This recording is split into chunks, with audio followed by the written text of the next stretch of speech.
Oh, it's your birthday week. So what are we It doing? is.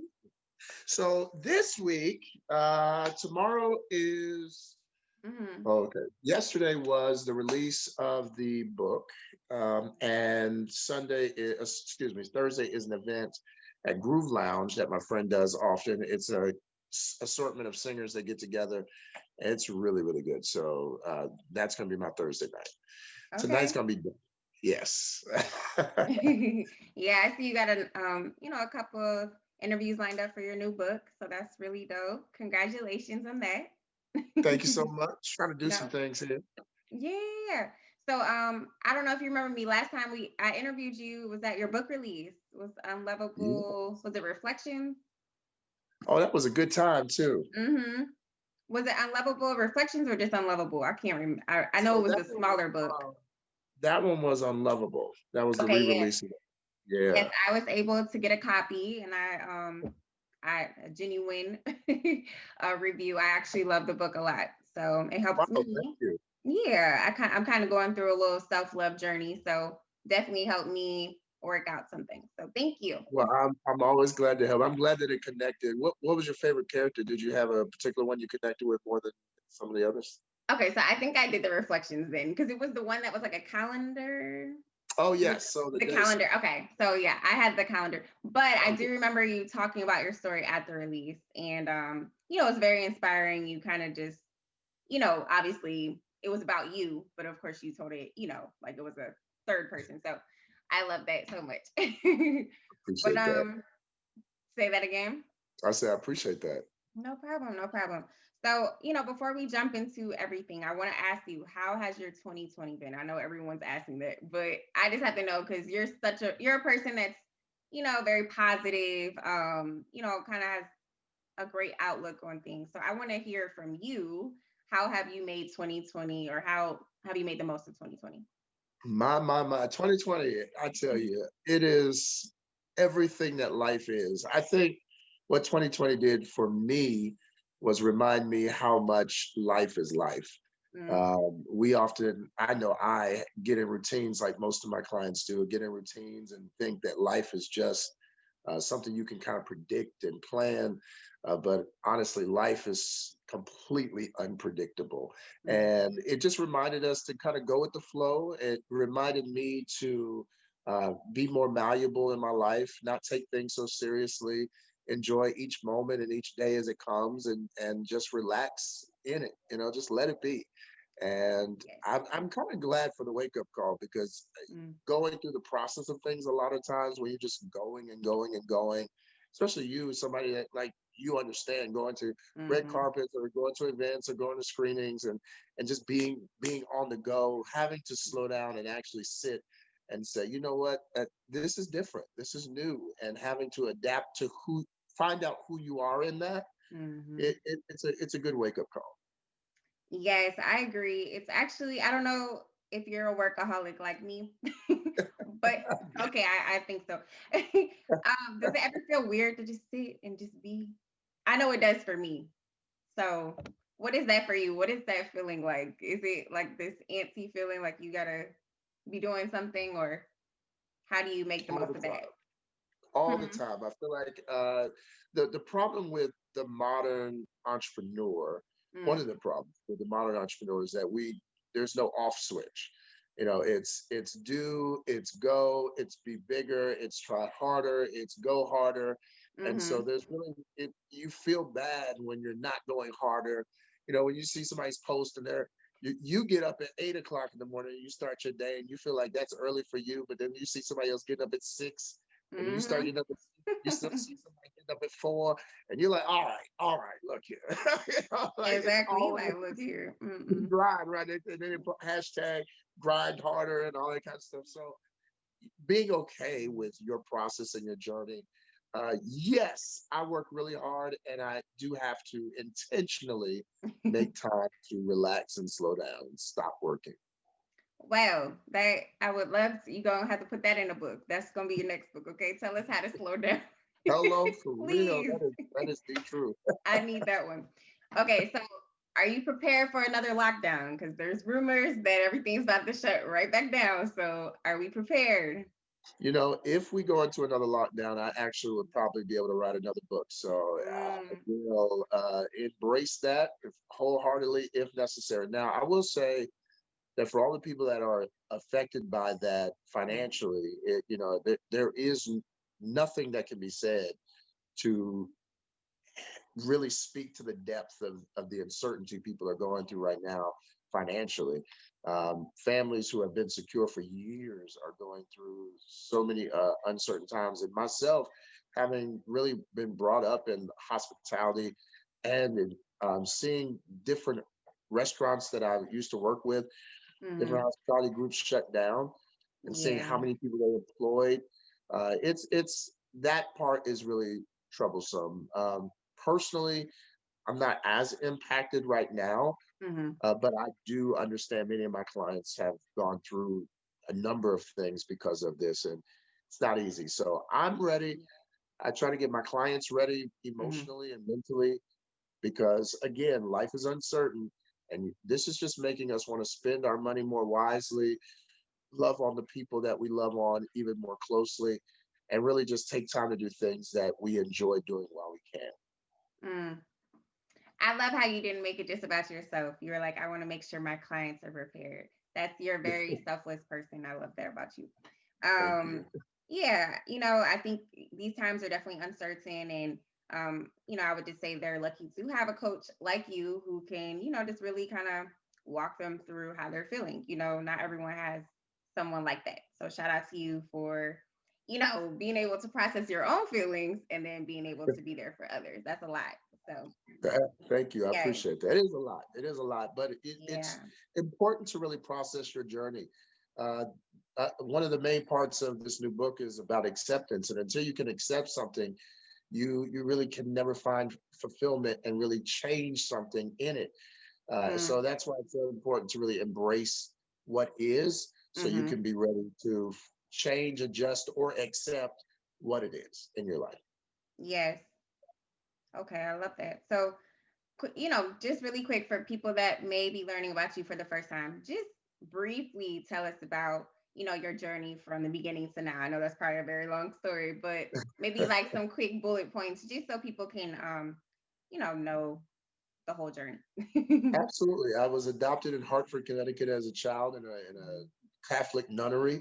My parents moved to Philly and then down to Charlotte, North Carolina. And from Mhm. there, I got heavily involved in the church and in writing and in theater. So that's where a lot of that passion for the arts comes from. When I went to school, I went to Norfolk State University and HBCU and was able to get my degree in English. Went to Pittsburgh Theological for seminary, and then I also got my master's at Queen's University in Charlotte, MBA. So my time has been spent through that. In the course of that, I was also pastoring and spent many of my days helping people, much like I do now, but just with a robe or a pulpit and all of that stuff. But I left that because I felt like many of the things I couldn't preach in the pulpit, I needed to. But Mhm. the church wasn't ready for a lot of the real situations that people in the actual pews were going through. And so I realized that my work is a little broader, helping Mhm. people who are normally disenfranchised or left out, not talked about in churches, like divorced people, LGBTQ people, Mhm. people who have been abused and molested.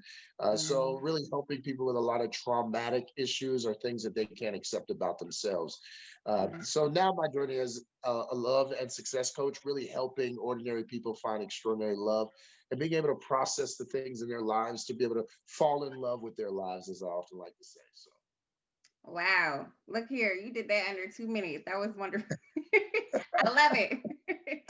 And we learned that thank ear you that a school. couple That's times. wonderful. Well, Gotcha. through that entire, you have some good coaching. I can tell you have a great PR team. So I'm They just look like, out for me. They look out for me. Shout out to yes, Tops. yes. Yeah. So through all that, right? I know it's so many more details which we can find in your books. But what would you tell your younger self? So to my younger self, I would say enjoy the journey. Um, don't stress so much over the things that are different about you. Mm, Embrace them, accept them, fall in love with them, and You may not understand it now, but it'll all make sense as you walk it out. Mm, okay. And with someone that may be looking up to you, what would you tell them? Who's maybe looking or around, trying to go in the same path that you're going down? What would you tell them? Like, where do they get started? I would say love your journey again, I because love it. it's been real. It is. It's been really big for me right now. Mm, A lot of times, really everything you need to really succeed in your life is in your story. Um, the Bible says very clearly that they over in Revelations that we overcome by the blood of the Lamb and the word of our testimony. And when I see the hear blood of the lamb, I think sacrifice. So many of the sacrifices you have to make in your life, they're going to be worth it. They're going to help you win. And don't be afraid to sacrifice some things, because there's nothing great that you can ever really attain without sacrificing something. G.K. Chesterton has a great quote that says, choosing anything is self-limitation. To choose one thing is to deny everything else. You can't go forward and go backward at the same time. So you're always giving up something with your decision. It's just called mm, sacrifice. And being able to sacrifice is healthy. But also the second half of that, which is the power of the testimony, which is really just your story. Be okay with your story.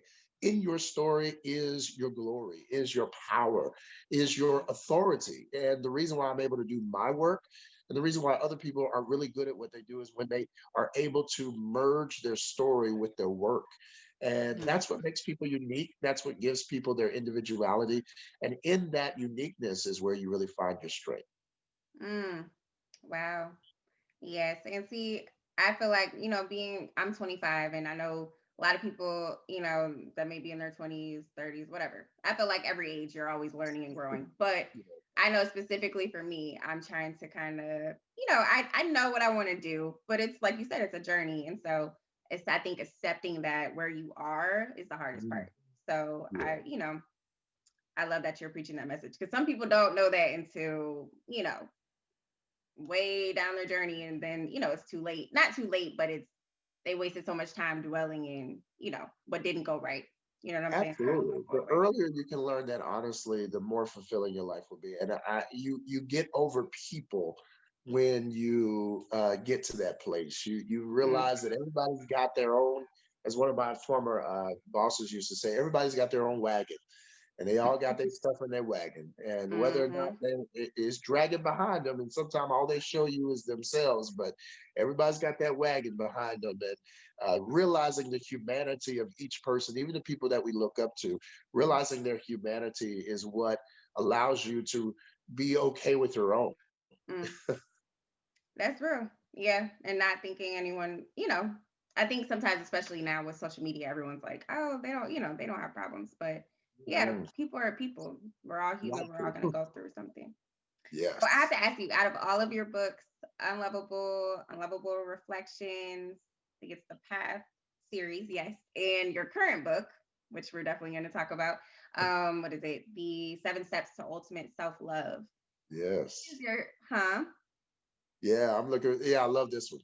Yeah. So which is your favorite? You're probably gonna say your the newest one, but which is your favorite, and what was your overall message? Or what can It's That's a hard question for me, I will say. okay, Um, good. be- because I am torn between my last book, Successful Love, this one. Hmm. I'm torn between this one and the new one, because this book really helped, is what I call my love Bible. It helps everybody in every phase of love, from singleness all the way to marriage, and if needed, divorce. So it really it can follow somebody's love journey. Somebody can literally buy this one book and read it, and at every phase of their love journey, find something to help them. So Mm, I love that. But self love is such an important topic, especially now, that I'm realizing, even the more that I talk about it, I had a semblance with my clients that mm, this was necessary, but it wasn't until it was written, published, and out for people to start reading and reviewing, to hear things back about it, that I realized how deeply people needed self love work. And at a time where things are so uncertain and so shaky, it is so essential to be stable within, and to have that self-trust and self-confidence and self-esteem and self-love. It is so paramount to have it, Mm, and a lot of people are just don't, they don't speak well of themselves. They don't trust their instinct. They don't trust the goodness in themselves. They don't mhm, believe good things are coming to them. They don't Sometimes they have imposter syndrome, believing that good things they don't deserve. And mm, so with all of these things, self-love is what helps to really cement down the confidence to be who you are in a real mm, way. hmm. Yes, and I think sometimes people don't know. Sometimes they're not aware of the way they're speaking about themselves. Like it's because you said it starts with your words. You know what I'm saying? Sometimes Yes, we don't know we're speaking bad upon ourselves, and I feel like in some ways it's like what they call it, almost mm, like a manifestation. Like you're kind of manifesting that in so you many are. ways. So, You mm, are. I mean, I talked directly from the book about in the first chapter, acceptance, where I use the creation story as a backdrop for the seven steps. So at each mm, step of creation, God did something strategic. mm, And in that, that's how it got to self love, or the creation of love in the universe. mm, In the first step, God acknowledged the dark. It says the world was dark and void. God did not complain about that darkness. God did not throw a tantrum about the darkness. God did not say, "Why is this darkness here?" and start critiquing the darkness. He just mm, acknowledged the darkness. God accepted that there was darkness. And many of us, just starting with acceptance, the first step, many of us simply can't accept the truth of our reality. We like to complain about stuff, but we don't like to just look at it square in the face and say, this is what it is, this is why it's here. And then the next step would be to articulate, to speak into the darkness, not mm, about the problem, but about the answer. And to your point earlier about many people don't know how they're talking about themselves, the truth is, many people don't.